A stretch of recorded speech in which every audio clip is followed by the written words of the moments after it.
UP के रामपुर जिले में भाकियू अन्नदाता ने पुलिस अधीक्षक को ज्ञापन सौंपकर कार्यवाही की मांग की। बुधवार को पूर्व निर्धारित कार्यक्रम के अंतर्गत भारतीय किसान यूनियन अन्नदाता से जुड़े किसान पुलिस अधीक्षक कार्यालय के सामने एकत्रित हुए और चाइनीज मांझा का प्रयोग कर रहे पतंगबाजों तथा तस्करों पर कार्रवाई की मांग का ज्ञापन पुलिस अधीक्षक रामपुर को सौंपा।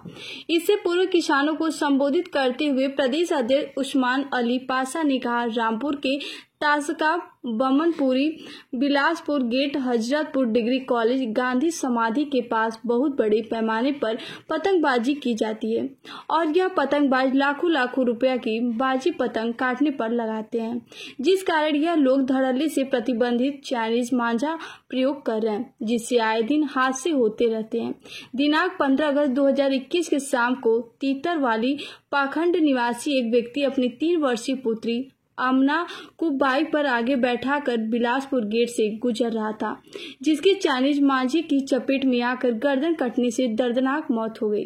उन्होंने आगे कहा, समय समय पर पुलिस प्रशासन पतंग मांझा बेचने वाले लोगों के प्रतिष्ठान पर छापामार कार्रवाई करता रहता है, जबकि यह प्रतिबंधित मांझा तस्कर अवैध रूप से इन पतंगबाजी करने वालों को बेचते हैं। यदि इन पतंगबाजों से कड़ाई से पूछताछ की जाए तो इस जानलेवा को अवैध कारोबार और तस्करों का खुलासा हो सकेगा। साथ ही उन्होंने मृतक आमना के परिजनों को 10 लाख रुपए मुआवजा देने की मांग की। ज्ञापन देने वालों में महिला मोर्चा मंडल उपाध्यक्ष शबाना खान, हफीज अहमद खान, रागिब खान, सुभान अली, दानिश मियां, अयूब उस्मानी, जाबिर अली, सिद्दीकी मोहम्मद, रफी, संजीव राजपूत, राजेंद्र प्रसाद आदि लोग मौजूद रहे। लिखे स्वार से सफीक अलवी की रिपोर्ट। जी, क्या मामला है? जी, मेरा नाम उस्मान अली पाशा है। मैं भारतीय किसान यूनियन अन्नदाता का युवा प्रदेश अध्यक्ष हूँ। आज हमने पुलिस अधीक्षक महोदय को एक ज्ञापन के माध्यम से अवगत कराया है कि हमारे जनपद में पिछले कई साल से लगातार चाइनीज़ मांझे की वजह से लोगों के साथ हादसे हो रहे हैं, घायल हो रहे हैं। और अभी सबसे बड़ा जो 15 तारीख को एक जो दर्दनाक हादसा हुआ है, जिसमें एक बच्ची जो तीतरवाली पाखल की रहने वाली थी, आमना उसका नाम था, अपने पिता की बाइक पे आगे बैठ के जा रही थी, चाइनीज़ मांझे की चपेट में आके उसकी गर्दन कट गई और उसके उपचार को ले जाते समय उसकी मौत हो गई। तो ये चाइनीज़ मांझे में पुलिस हमारी बहुत अच्छा काम कर रही है। बार बार जो पतंग मांझा बेचने वाले हैं उनके छापामार कार्रवाई कर रही है, लेकिन उससे कोई भला पूरा नहीं हो सकता और कोई इस पर अंकुश नहीं लगाया जा सकता। असल में वजह क्या है कि बिलासपुर गेट, बमनपुरी, ताशका, हजरतपुर और आपका डिग्री कॉलेज, इधर के इलाकों में पतंगबाज बहुत बड़े पैमाने पे लाखों लाखों रुपए का बाजियाँ इन पतंगों पे लगाते हैं काटने के नाम पर लेकर। तो जिसकी वजह से ये जीतने की इनकी कोशिश है वो इतनी आगे बढ़ा लेते हैं ये कि चाइनीज़ मांझा। और इस मांझे का एक मैंने और दुरुपयोग देखा है कि कभी जैसे पतंग कटती है कोई, मैंने देखा, मैं एक बार बिलासपुर गेट पे बैठा था तो जो हाई टेंशन लाइट जा रही है उस पर जब ये टकराया मांझा तो इतना तेज़ विस्फोट हुआ।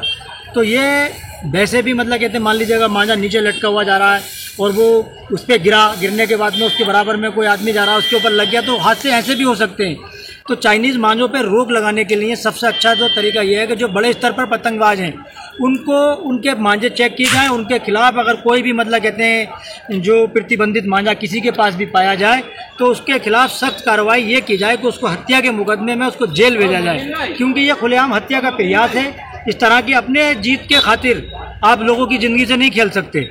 तो ये पतंगबाजों पे अगर अंकुश लगाना है, इस पे चाइनीज़ मांझे पे, तो सबसे पहले इस चीज़ का, ये बिलासपुर गेट के जो क्षेत्र है यहाँ पर सबसे ज़्यादा हादसे इसलिए होते हैं कि यहाँ पर ऊंची ऊंची छतें लोगों की, वहाँ से पतंग उड़ाते हैं और चाइनीज़ मांझे का प्रयोग करते हैं। तो मेरा पुलिस प्रशासन से ये अपील है कि आप लोग जो है इसकी जाँच करिए और जांच करने के बाद में इधर के इलाके में खास करके विशेष करके ध्यान दीजिए और जो ये चाइनीज़ मांझा है जिसके पास में भी पाया जाए तो उसके खिलाफ सख्त से सख्त कार्रवाई की जाए। बहुत बहुत शुक्रिया। और साथ साथ बात एक ये भी है कि जो बच्ची ये अभी इससे चाइनीज़ मांझे की चपेट में आकर ख़त्म हुई है, तो ये जिन के पास भी चाइनीज़ मांझे पकड़े गए हैं उनके जो सज़ा कानूनी प्रक्रिया उसके ऊपर तो की जाए, साथ साथ उन पर कम से कम 2-2, 4-4 लाख रुपए का जुर्माना डाला जाए और उस जुर्माने की राशि को उस बच्ची के परिजनों को दिया जाए। बहुत बहुत शुक्रिया। जय जवान जय किसान।